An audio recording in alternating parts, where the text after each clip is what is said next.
Halo semua, Assalamualaikum warahmatullahi wabarakatuh. Perkenalkan, saya Adi Putri Nurrohma dari Fakultas Ekonomika dan Bisnis Universitas Diponegoro. Di kesempatan kali ini, saya akan memberikan sedikit tutorial mengenai pembuatan database sederhana melalui XAMPP dan MySQL. Ada baiknya sebelum kita menuju ke tutorial, kita terlebih dahulu mengetahui apa sih database, apa XAMPP maupun apa itu MySQL Workbench. Untuk itu saya akan membahas sekilas. Maka kita yang pertama akan membahas tentang database.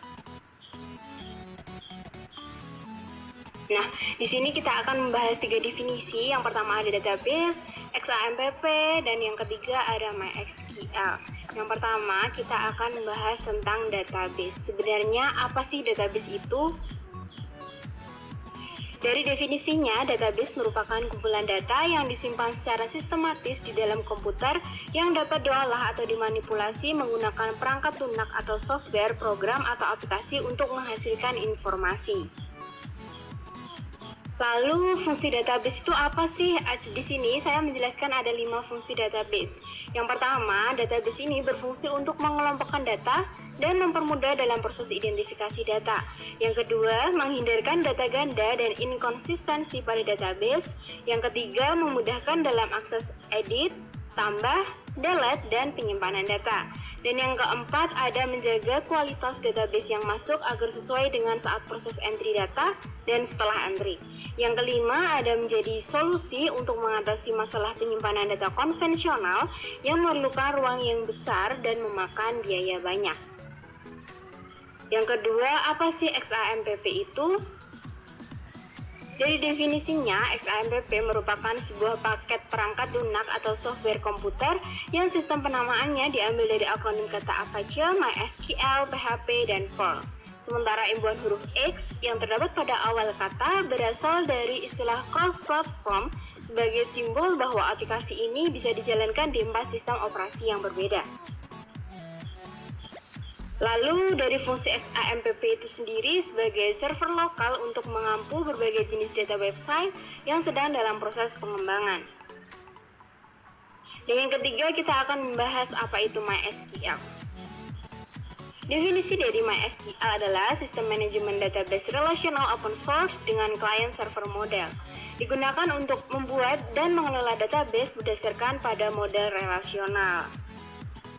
Sekian informasi sekilas mengenai database, XAMPP maupun MySQL. Untuk selanjutnya kita akan langsung praktek tutorial cara membuat database sederhana dari XAMPP dan MySQL. Untuk sebelumnya, apabila kalian ingin membuat database, kalian harus menginstal 2 aplikasi ini dulu. Ada XAMPP dan MySQL. Setelah terinstall, kalian cara menggunakannya yaitu dengan yang pertama kita buka aplikasi XAMPP. Lalu di sini sebelumnya kita stop dulu. Sebelumnya pada awal XAMPP ini ada, klik start di Apache dan MySQL.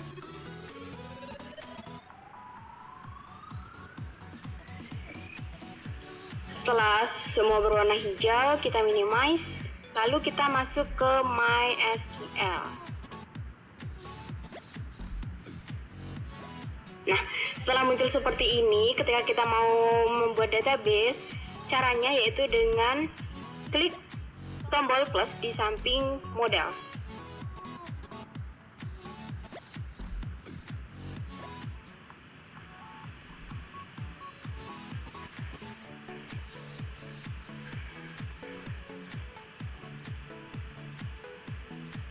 Kita tunggu sebentar.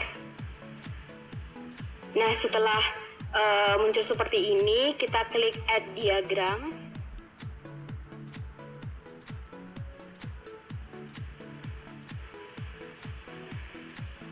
Nah, di sini saya akan memberikan tutorial tentang cara membuat database tentang minimarket. Di sini kita butuh 5 komponen dalam tabel database kita, yaitu yang pertama ada barang, supplier, transaksi, customer, dan kasir. Yang pertama kita akan membuat tabel customer. Kita klik icon ini, lalu klik di sembarang tempat untuk menempatkan tabelnya. Ini kita klik 2 kali.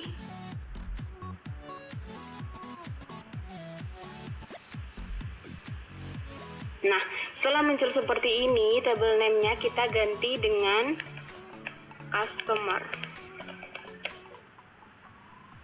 Kalau column name-nya kita isi dengan komponen-komponen yang akan masuk ke dalam bagian dari customer. Ini ada yang pertama ada ID customer.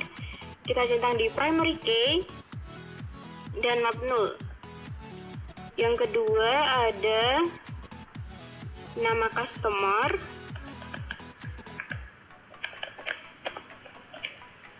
Ini varchar. Nah, untuk varchar ini sendiri, ini untuk data dengan huruf. Sedangkan untuk integer ini untuk primary key-nya. Nah, selanjutnya ada alamat. Alamat customer. Ini varchar juga, not null. Nah, setelah selesai satu tabel, kita close. Nah, tabel yang sudah tersusun seperti ini. Lanjut kita ke tabel berikutnya. Sama seperti tadi, klik. Lalu klik di sembarang tempat dulu. Yang kedua, kita akan membuat tabel mengenai transaksi. Nah, kolom tabel ini ada isi dengan ID transaksi, integer, primary key, not null. Lalu ada tanggal transaksi,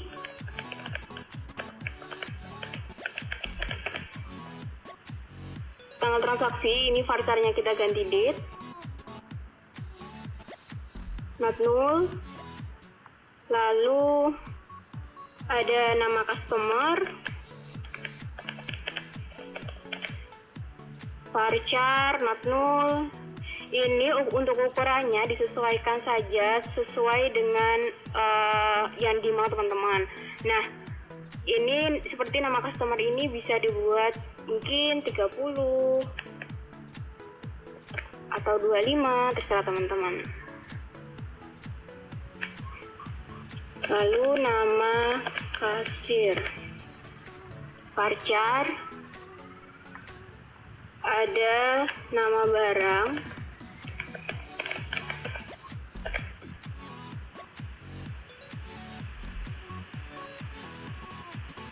lanjut ada jumlah yang dijual, kita tulis jumlah dijual,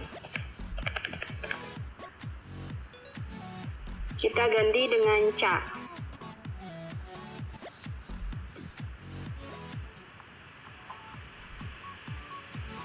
Misal.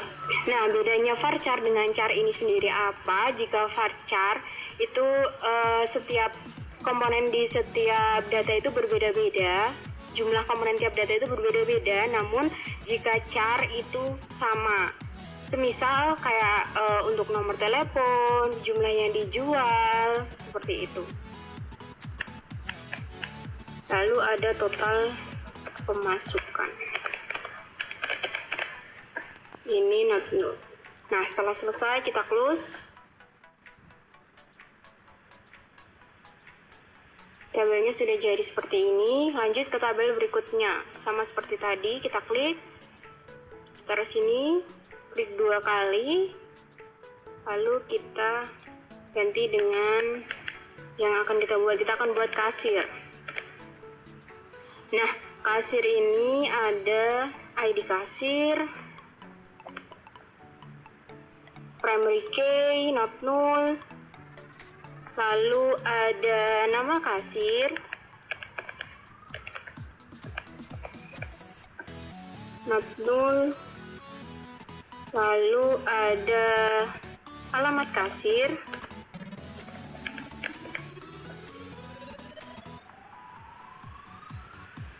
Dan yang terakhir ada nomor telepon.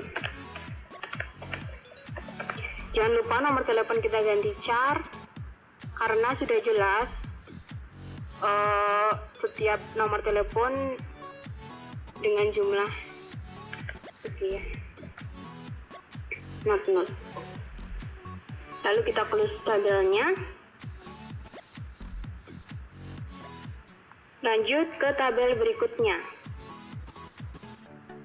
Kita buat tabel barang.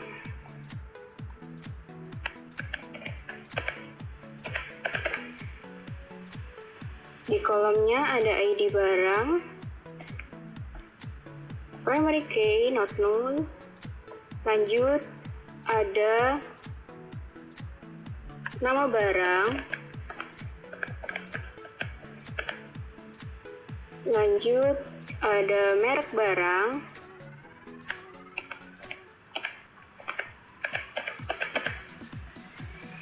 Varchar not null. Ada jenis barang.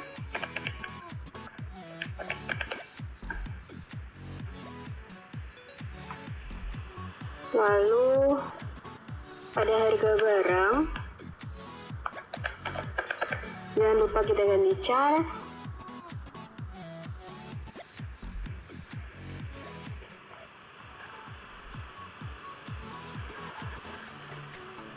Semisal 11. Not null. Lalu selanjutnya ada stok barang.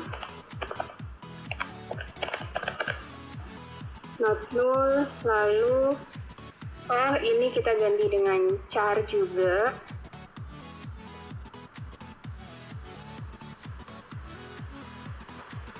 Ada misal 100. Lalu kita nama supplier.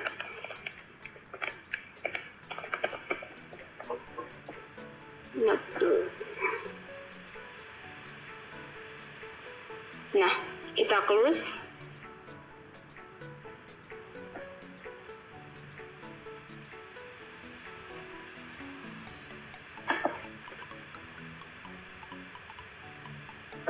Karena sudah tadi tertambah, kita close. Lalu yang terakhir kita akan buat tabel supplier. Klik 2 kali. Supplier. Ini kolomnya terdiri dari ID supplier, integer, primary key, not null, nama supplier, varchar,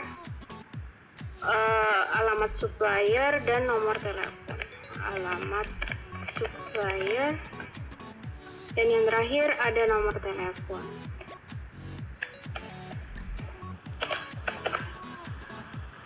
Nah, nomor telepon ini kita buat char.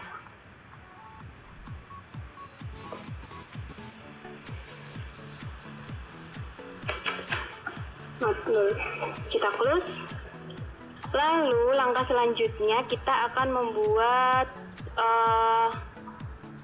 relasi antar kolom-kolom ini, antar bagian-bagian ini. Yang pertama kita akan membuat relasi antara customer dan transaksi terlebih dahulu. Ini ada beberapa pilihan relasi yang dapat kita gunakan, seperti one to many, many to many, dan lain sebagainya. Kita akan memakai ini, one to many. Klik 2 kolom yang ingin dihubungkan. Sebentar, ini terbalik.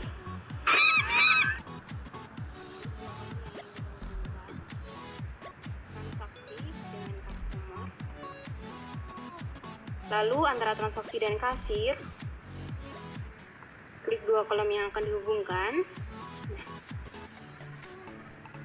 Lalu barang dengan supplier.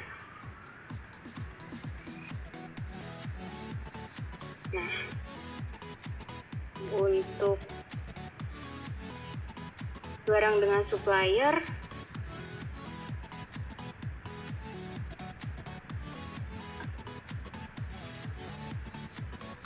Nah, seperti ini jadinya. Setelah jadi seperti ini, apa sih sebenarnya arti dari relasi-relasi seperti ini? Nah, relasi-relasi seperti ini mengartikan ini relasi dari one to many, yang artinya satu barang itu bisa terjadi beberapa transaksi. Ini satu customer bisa melakukan beberapa transaksi, satu kasir bisa melakukan beberapa transaksi. Nah, satu supplier bisa dengan beberapa barang. Setelah itu, jika kita ingin menyimpannya, kita klik database, forward engineer,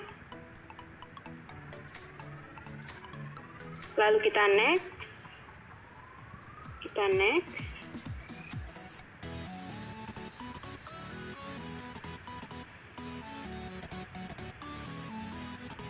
Sebentar, not responding.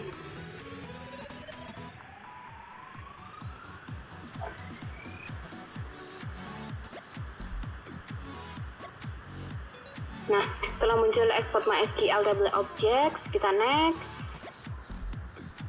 Nah, ini sudah jadi database kita yang telah kita buat tadi dalam bentuk seperti ini. Untuk menyimpannya, kita bisa klik di Save to File.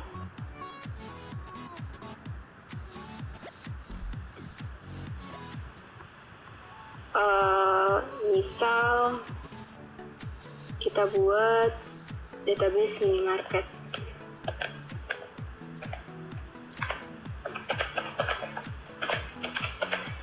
Setelah itu save. Nah, untuk membukanya kita bisa buka dari data tadi. Seperti biasa kita buka foldernya, lalu open with Notepad. Nah,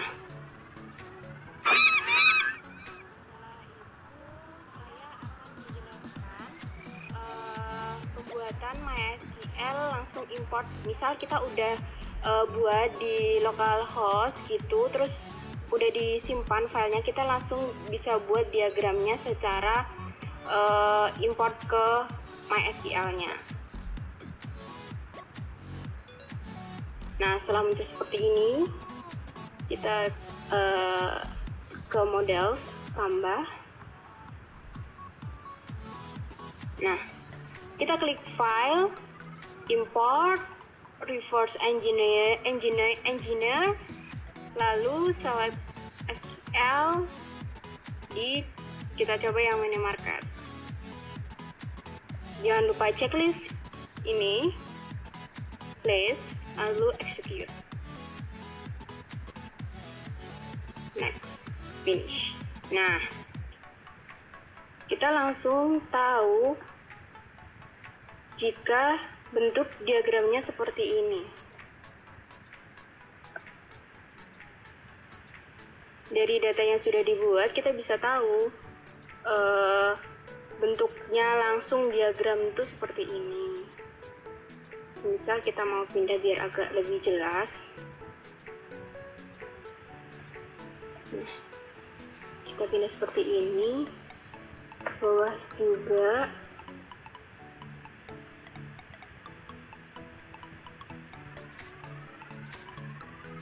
Ini barangnya kita pindah sini. Lalu suppliernya kita pindah atas. Nah, jadi kita langsung bisa melihat tabelnya seperti apa jika menggunakan import ini. Nah, sekian yang dapat saya sampaikan tentang tutorial membuat database secara sederhana di XAMPP dan MySQL. Kurang lebihnya mohon maaf. Wassalamualaikum warahmatullahi wabarakatuh.